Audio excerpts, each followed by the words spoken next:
Morning, Joel. How's it going? Very well, Mel. I'm doing really well. How about That's you? good.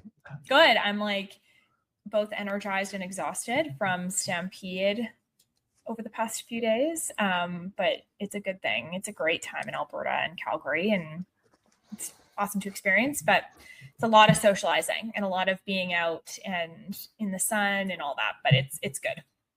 I mean, I was just having this conversation with my family. It's such an awesome thing for the province It to, is. to watch how electric the city gets.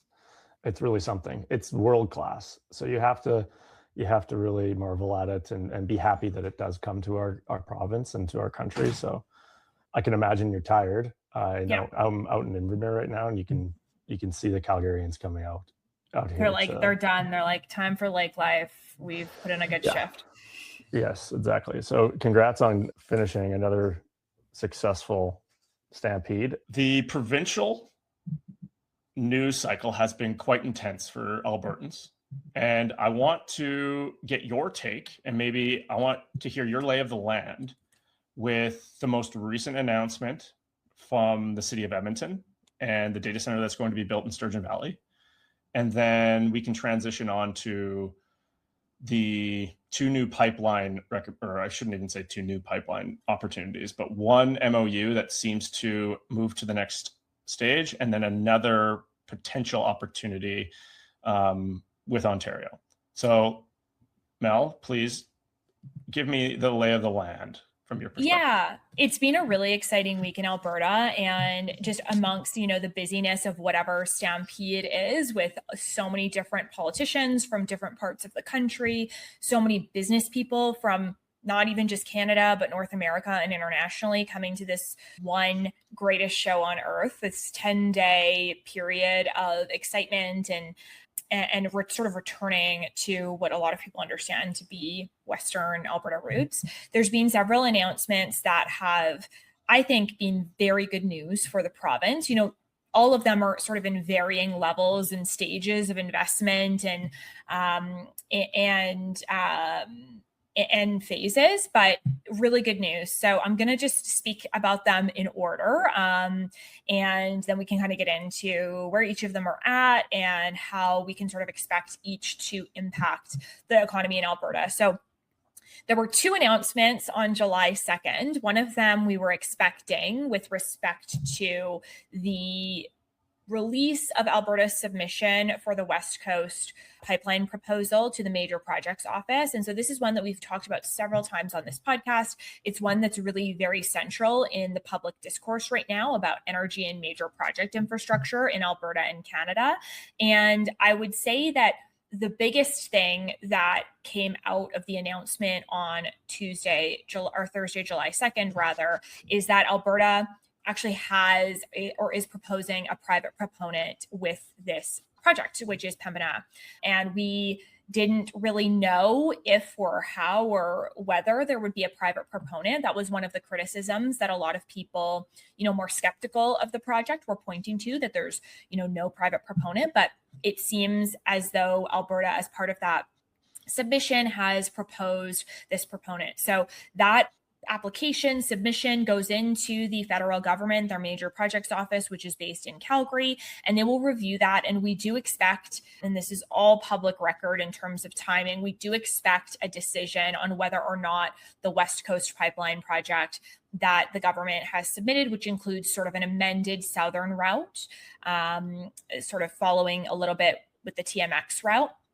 We'll expect to hear back on whether or not this proposal and this submission makes it on to the sort of short list of major projects by October 1st. So for those in Alberta over the summer and into the early fall, we can sort of be excited about whether or not this does make it onto that short list. And from there, dates that have been thrown around in terms of shovels in the ground, as early as September of 2027. So again, politics, there's always things that happen and change, and we can never sort of take all of the timelines at face value. But I think generally speaking, that's good news for Alberta. And I'll be watching really closely to see how the federal government responds. From a political perspective, you could see the government of Canada not wait, and the Major Projects Office not wait until October 1st and look to shortlist that project sooner. Again, we're doing all of this in the backdrop of a referendum on October 19th in Alberta. So lots going on in terms of that sort of sphere. And earlier that day as well, July 2nd was a big day for announcements. We saw that Pembina Pipeline and several other companies, including Morgan Stanley Infrastructure Partners, announced a final investment decision for the Green Light Electricity Center, which is proposing 932 megawatts for a new data center outside of Sturgeon County. That's about a $4.6 billion capital investment. So two really big announcements on big projects on July 2nd. And then we go to July 6th, where we have Premier Smith and several other premiers announcing their intention to look at the potential for an east-west pipeline from Alberta to Ontario. And then on July 8th, we had Meta announcing that it's going to build its first Canadian data center in Alberta with a $13 billion capital investment. So we are talking, if all is said and done, tens of billions of dollars, potentially over $100 billion of investment, depending on what some of these projects look like, into the province over the next several years if all of those projects go forward and actually materialize in the way that we are seeing them. So excellent news, I think, for the province. This is going to create jobs. This is going to create tax revenue. This is going to potentially, shift investor sentiment when it comes to Alberta. And I think that being anything other than cognizant of the fact that we're in a fundamentally different situation now, I shouldn't say fundamentally, we are in a different situation now than we were 10 years ago. Absolutely. But I think I would be remiss as the policy wonk here to not just sort of caution, as I have been with some of the other commentary I've been doing on the pipeline and other projects of, we have in Canada right now a prime minister and a government that is definitely more willing to look at major projects and advance major projects. Probably one of the most visible of those being the proposed West Coast pipeline from Alberta to British Columbia. Carney has obviously, through the MOU and through his actions, taken an active interest in expressing support for that project. One of the things that we have to think about in terms of the audience of this podcast and investor sentiment is whether and or how anything has actually changed on fundamentals. It's very interesting. We're talking about Stampede. I'm in rooms and chatting with folks from several different backgrounds. You're talking to politicians who think these are great announcements and this is great news, which they are. You're talking to the public, which is like, wow, everything is sounding so great. This is positive. And then you're talking to people who are responsible for allocating capital and making investment decisions based on some of the announcements that we've seen and whether or not the needle has moved for those individuals. And I would say that while things are different, this is why I corrected myself, I don't know that they are fundamentally different because we've talked a lot about this on this podcast. We haven't actually addressed the underlying problems with investor certainty when it comes to building major projects in Canada, meaning, the tanker ban is not going away. We found out about that. That's probably why we're seeing a southern route versus a northern route, even though that northern route is closer to Asia and allows for bigger tankers in the government's proposal. We are not necessarily seeing full certainty when it comes to the consultation process and sort of the C69 stuff. We've seen some progress there, and we have a carbon tax. And so when you talk to people who are actually making the decisions of where to allocate capital on a large scale and companies that do have capacity to build these mega projects, that is still definitely a concern that I'm hearing a lot about in the investor community. But again, I don't think it's helpful to just be a full-on hater on these announcements. Like, we have to say this is a good thing. It is a good thing that we have a government that is open to talking about supporting a pipeline to the West Coast. Where I become slightly nervous is, I'm going to take a step back on this. And sorry, I know I'm doing a big stream of consciousness on this, but I think it's important. Where I become concerned or just hopeful that the government is going to advance other changes, is that when you have an individual, Prime Minister Carney, in a role that is supportive of projects and is himself, through his leadership, making exceptions and doing things to try and build projects, while it is good that project is being built and advanced, you still fundamentally have an investor environment. If I'm an allocator of capital, of there's not a framework or institutional environment that provides certainty for other investments, there is still a very big role for whoever the government of the day is in deciding whether or not a project is going to be of the national interest or something that they're going to support.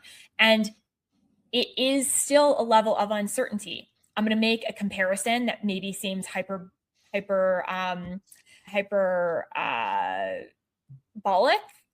but hear me out.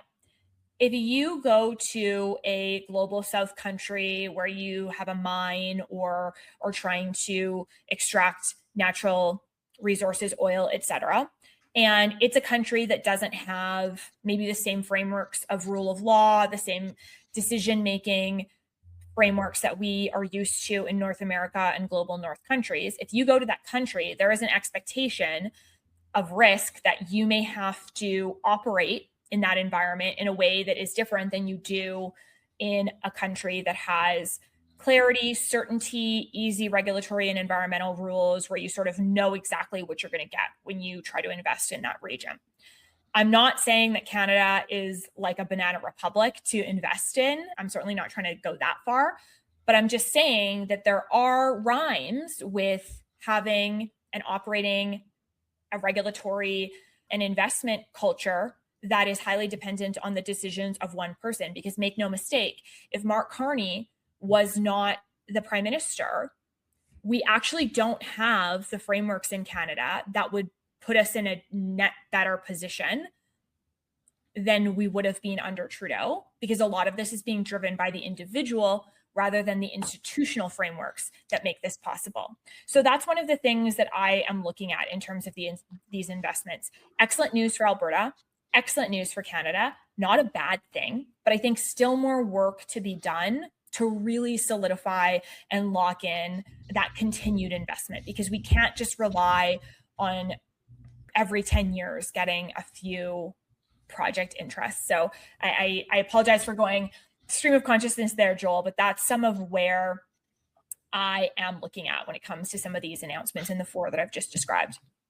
Okay, so let me separate the two. So I'm going to separate the ones that are important to oil and gas egress, and then I will speak more directly to the ones that, for the first time in my adult life, we are now actually producing like the entire stack, which means we're going to pull energy out of the ground and then use that energy to produce an output that we can sell and then tax, which is a shockingly new diversification of the Alberta economy.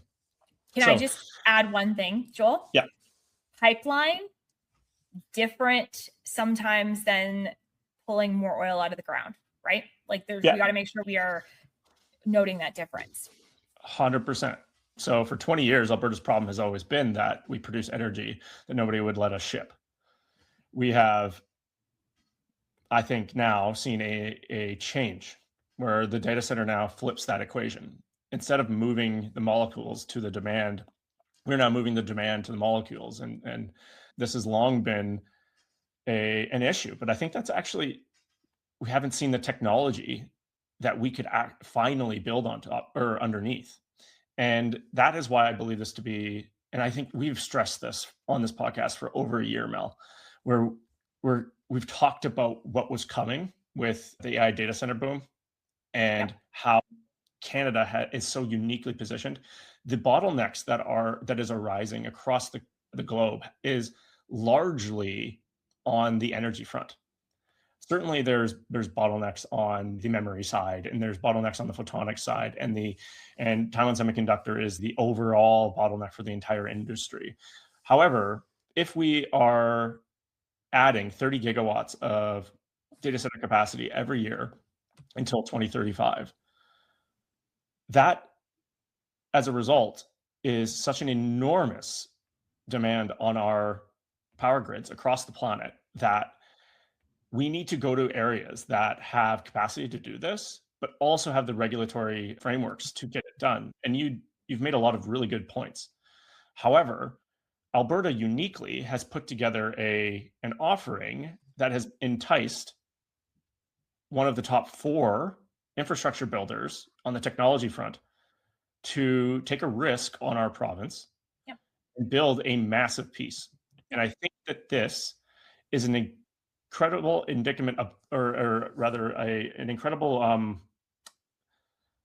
show of trust, but then also a confirmation of changes that have been made to entice very impactful, I think, long-term opportunity for the province and for entrepreneurs of for people in our area.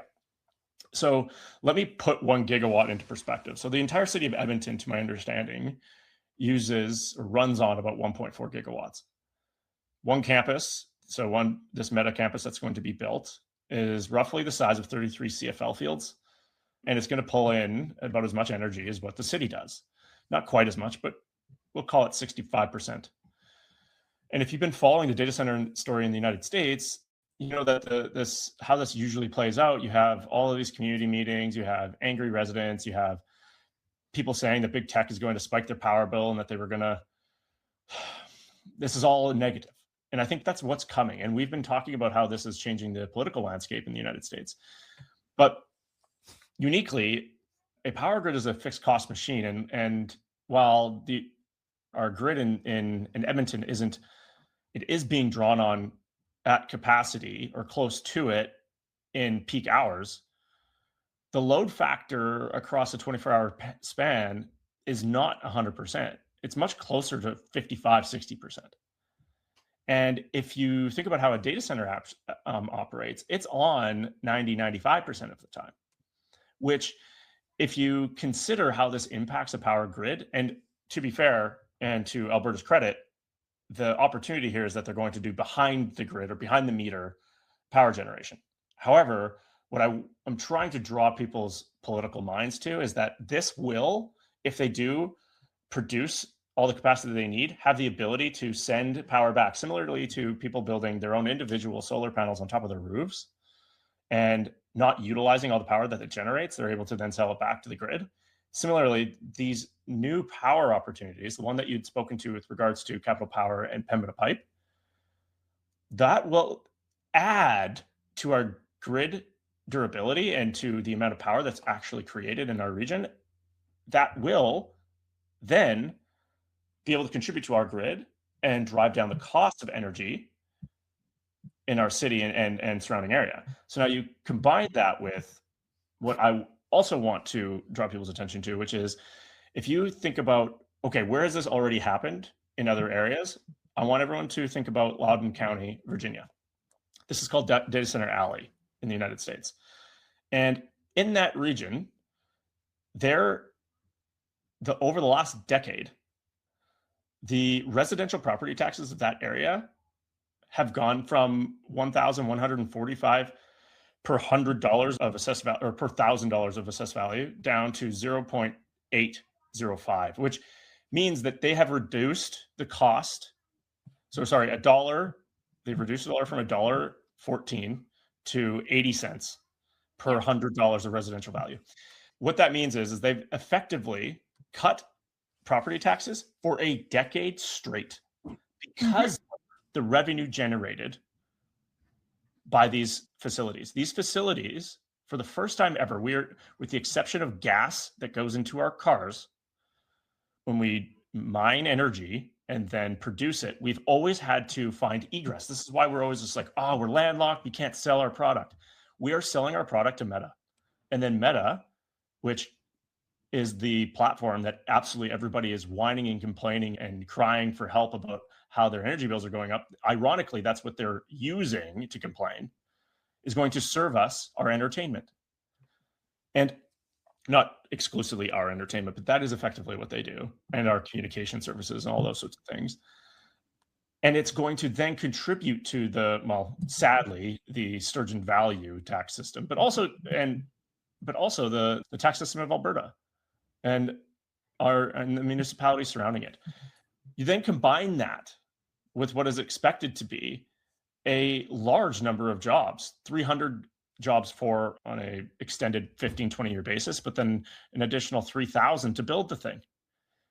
And what I think is also very interesting here is that I have heard some serious horror stories from friends, from colleagues, about how difficult it is to build these things in the United States because they just don't have the technical talent to erect those buildings. It's very, very complex electrical systems. This is not an easy thing to do, but uniquely, Albertans are incredibly good at it. Why? When you drive up north, Grand Prairie, to Fort McMurray, to Cold Lake, to a lesser extent, if you go to the refineries that surround Edmonton, those are some of the most complex energy systems in the planet. And we are very good at engineering and building them. We have incredible talent that has done an amazing job of doing and making those things very efficient. And Meta has identified, and I think correctly so, the ability to come here and build a state-of-the-art, closed-loop, liquid-cooled data center and do it at a better price than they can do in the United States with more consistent energy. And all I can see online is people complaining that it's about to happen. And I think that this is such an awesome, I think, just like feather in the Albertans entrepreneurs, the politicians' cap right now. And I could not be more excited. So what I really wanted to do is just reframe it from that perspective, and then perhaps throw it back to you before we move on to the pipelines. Yeah, and I think, we talked a lot about this, how Alberta's electricity and power system is unique in that it does allow for private generation, which again is not common in Canada, at least, probably more common in many jurisdictions in the United States. But the way that Alberta has actually structured the investment incentives when it comes to data centers, we've had a lot of work being done on this just because of the demand and because Alberta is attractive for people to invest in. Alberta's structured the taxes when it comes to data centers in a way where if you are not going to bring your own power and you have to connect to the grid, and this is where some people may be concerned that they're going to, increase demand on generation and on transmission cost, and then that's going to result in lower supply and higher prices for households. But Alberta has implemented a tax system where if you are not going to bring your own power and you have to connect to the grid, that you're going to pay a higher tax. And if you can come and you want to build your data center and then also build generation power, which is what you're talking about in terms of like a closed loop system, then it's a very attractive place for you to come and build that because you're not going to pay as high of tax. And then you're also simultaneously not being a drain on the grid, which is where those consumer prices come into play for your household and your residence and your business. So I think that Alberta has struck a decent balance. I think when not everybody is super, super happy, like I'm sure that the data center companies would prefer no taxes because this is sort of a new thing. And I'm sure that, the government would want to tax more, but I think that they've struck a decent balance when it comes to this. So I would just say that, yeah, I mean, it's just like we've been talking about, if not this for investment, what? And I would say as well, for those that are in the capital Edmonton region, you can think of what Joel is describing much in the same way as if you live in Strathcona County, how your property taxes are lower because of the refineries and how that offsets. That's exactly correct. So this is a way to think about it. We have a model of how that works already, and it's significant gains for people who live in Strathcona County versus Edmonton. Yeah, and I would also add on how I'm viewing this from an investment perspective. I actually had a friend of mine who prompted me with this. He said, "How do we make money on this?" And everyone's going to race to invest in the data center capex and be like, "Oh, I'll just invest in Facebook." And like, that's probably a good idea, maybe. But in reality, locally, how you need to think about this is like, this is going to impact the bottom layer and the electrical companies that are going to be contracted to build this, the land development folks, that is where the main layer is going to be first seen and benefit. Quite honestly, to go directly to the companies on the forefront of this is a bad idea. But what I wanted to also add to this conversation is, if they're able to build this out for $13 to $20 billion, Mel, that is half the price of what it likely costs to do in Texas. And that is very compelling. Yep. I do see a path where they build 10 of these. And don't forget, you're talking about, where is the investment potential here? If I were looking at investing in these things, I'd say, okay, I'm Meta, I'm Amazon, I'm whatever. I need to connect to the grid.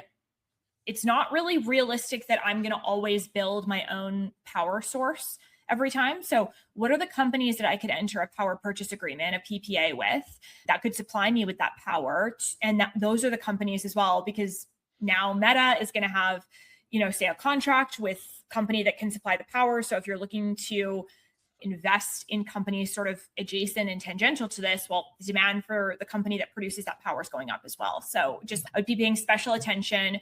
And this, by the way, could be wind, solar, natural gas. Mm-hmm. Like there's a lot of different sources of power because Alberta does have that private generation capacity. So there's lots that you can look at to sort of participate in the upside here. And last and not least, it is not a coincidence that this happened in the lowest taxed province in the country. Yeah. So I think that all of these things are a massive win for the province and for people that have been perhaps on the file. Good for you. Congratulations. I am very excited, and I'll be going to bat for you with every conversation that they end up having. Mel, I want to move on to the pipelines. I want to dive a little bit deeper into those. Yep. You had sort of put out a lay of the land earlier in our conversation today.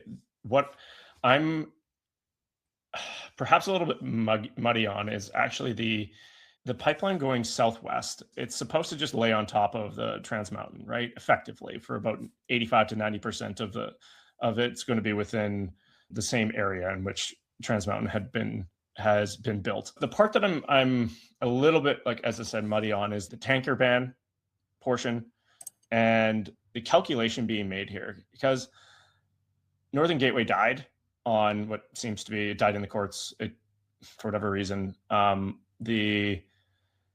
These Bill C-69, Bill C-48, what needs to still be changed here? Is it just a national priority? What's the word for it? Designation that they require, or what more needs to be done for this for shovels to be put in the ground here? So when it comes to the tanker ban off the North Coast, the Carney has already sort of negotiated with EB. That's not going away. What the tanker ban does, essentially, in a nutshell, is it restricts the type of vessel that can travel through those waters. And this is largely an environmental concern that the tanker ban exists. And so we know that based on what we've heard from Carney and EB, that the north option isn't an option because the tanker ban is not going away. So, like, yes, in theory, through Bill C-5 and the constructs of the Major Projects Office, the federal government could offer an exemption or whatnot for that, but they've decided they're not going to. And so again, this is another consideration in terms of construction considerations, capacity considerations, Indigenous equity agreements that are going to have to be negotiated. So I don't know if that answers your question, but that's why we don't see a northern route, which if you were just looking at what's most efficient for like transporting oil, that's why that one was so attractive if you're only looking at it through that lens. But of course, there's Indigenous environmental considerations to look at there. Okay, now let's touch on the one going east. What's the likelihood of this? 5%? I don't know if I could even put a percentage on it at this point because it's so new and at the ideation stage. So I don't think it's fair. I think it's got the same likelihood of happening as any project that's in its sort of inception phase, right? So if that's 5%, if that's 20%, if that's 100% and then comes down, you know what I mean? You'd have to sort of, there's not enough information to put a percentage on it. I think that the announcement that was made earlier this week, I guess, or last week, is more related to the sort of spirit of, okay, provinces are working together. They are not, Alberta's not just hedging against one option. Alberta is going to pursue many different options, or look at many different options, and then hope that some of those actually come to fruition. But it's, to me, what I looked at it as more so was an example of Alberta looking to collaborate with other provinces to participate in that kind of cooperative federalism that Mark Carney is talking about.